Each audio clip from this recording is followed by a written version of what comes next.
మీరు ఎప్పుడైనా అనుకున్నారా, నేను చాలా దూరం వెళ్ళిపోయాను, నేను చాలా అపవిత్రుడిని, నన్ను శుద్ధి చేయడం దేవునికి సాధ్యమా?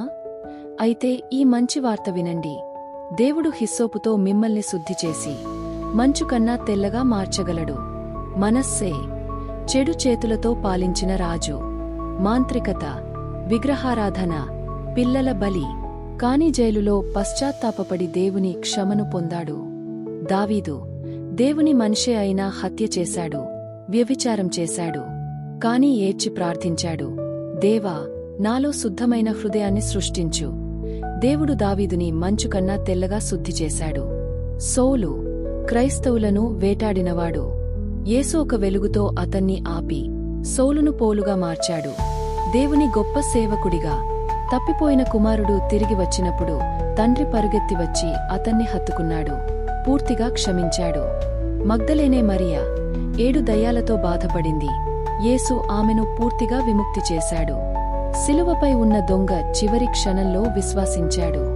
యేసు చెప్పాడు, నీవు నేడు నాతో పరదైసులో ఉంటావు. నినివే చెడుతో నిండిన నగరం, కాని వారు పశ్చాత్తాపపడ్డారు. దేవుడు నినివెను క్షమించాడు. రాహాబు విశ్వాసించి రక్షణ పొందింది.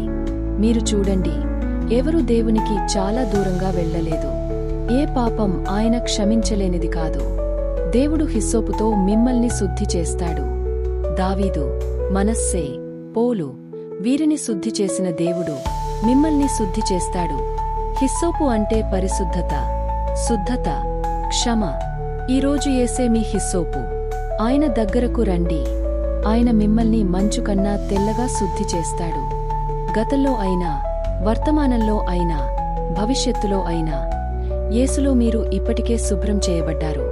ఈ క్షణంలో ఆయన క్షమను స్వీకరించండి. ఆయన శుద్ధి చేసే శక్తిని అంగీకరించండి. మీరు విశ్వసించిన ఆ గడియలోనే మీరు శుభ్రం చేయబడ్డారు.